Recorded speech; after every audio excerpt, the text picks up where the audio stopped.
If you have ever Googled yourself, and who hasn't, and didn't like what turned up, there's a court case you might want to pay attention to in Europe.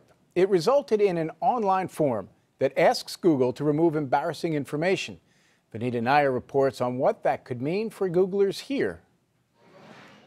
5 years ago, Syracuse college student Peter Kissler couldn't get an internship despite a 3.9 GPA. It took a Google search to figure out why. I found that I shared a name with a bunch of criminals, and anyone who Googled me probably would have confused me with them.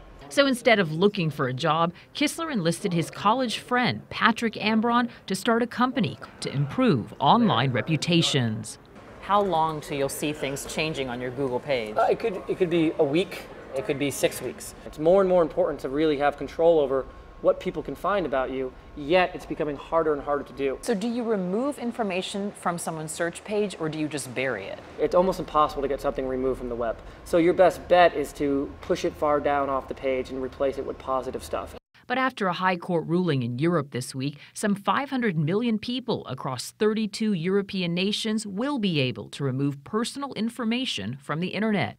Using this online form, Europeans can petition to remove data if it meets the criteria of inadequate, irrelevant, or no longer relevant. More than 12,000 requests to omit data were submitted in the first 24 hours. An advisory committee will weigh requests, and Google admits it'll be forced to make, quote, difficult judgments about an individual's right to be forgotten and the public's right to know. How does that ruling affect Google in general?